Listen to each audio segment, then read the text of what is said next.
যে মানুষটা এই কথাগুলো বলে যে আমি ভালো আছি, আমার কিছু হয়নি, আসলে সেই মানুষগুলোই অনেক বেশি কাঁদে যখন তারা একা থাকে।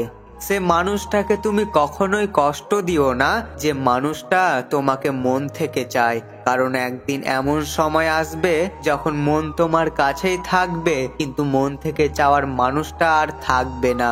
একটা সময় সেই মানুষগুলোই স্বার্থপর বেরিয়ে যায় যাদেরকে আমরা মন থেকে বিশ্বাস করে ফেলি। কারোর মেসেজ না আসাও একটি মেসেজ, আর সেই মেসেজটা হলো এটা যে তার মনের মধ্যে তোমার জন্য কোনো জায়গা নেই। কথায় কথায় জবাব দেওয়ার কোনো প্রয়োজন নেই। অনেক সময় মানিয়ে নিতে হয়, আবার কোথাও কোথাও না দেখার ভানও করতে হয়। প্রত্যেকটা মানুষ তোমাকে বুঝতে পারবে না, আবার তুমি প্রত্যেকজনকে বোঝাতেও পারবে না। মাঝে মাঝে তুমি কিছু না করার পরেও এই দুনিয়ার মানুষের কাছে তুমি খারাপ হয়ে যাও, কারণ তুমি যেটা করো না সেই মানুষগুলো চায় যে তুমি সেই কাজটা করো। এই সমস্যাগুলোকে কেউ তো সমাধান করে দাও, যে কাউকে কিভাবে ভুলে যেতে হয়, কমপক্ষে এটা তো বলে দাও। এই দুনিয়ার সব কিছু ঠিক হয়ে যাবে যদি মানুষ একে অপরের কথা না লাগিয়ে একে অপরের সাথে যদি কথা বলতে শিখে যায়। আজকালকের মানুষগুলো এমন হয়ে গিয়েছে যে তার জীবনের নতুন মানুষ আসলে পুরনো মানুষটাকে সে ভুলে যায়। চোখের জল মানুষের হোক কিংবা প্রাণীর, সেই জল তখনই বাইরে বার হয় যখন মনের মধ্যে আঘাত লাগে।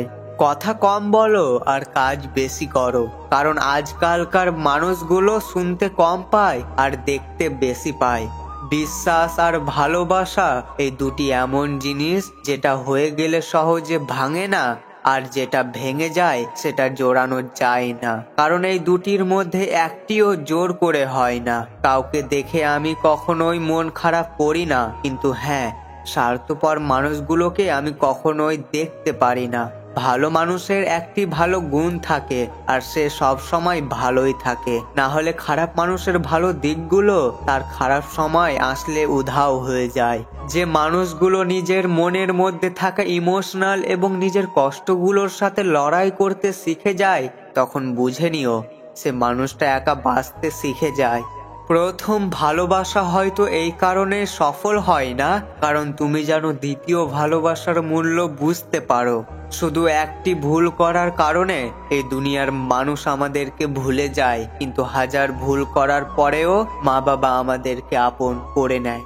মনে করিও না কাউকে নিজের সব কিছু, কারণ সে যদি ছেড়ে চলে যায় তাহলে তোমার কাছে কোনো জিনিস আর বেঁচে থাকবে না। সম্মান করো তুমি তার যে তোমাকে কোনো কারণ ছাড়াই ভালোবাসে, কারণ এই দুনিয়াতে খেয়াল রাখার মানুষ অনেক কম আর কষ্ট দেওয়ার মানুষ অনেক বেশি থাকে। এখনো যদি তুমি তোমার ভাইয়ের চ্যানেলটিকে সাবস্ক্রাইব না করে থাকো তাহলে ভালোবেসে তুমি তোমার ভাইয়ের চ্যানেলটিকে সাবস্ক্রাইব করে নাও। আবার দেখা হচ্ছে সবার সাথে পরবর্তী ভিডিওতে। সবাই ভালো এবং সুস্থ থেকো। খোদা হাফেজ।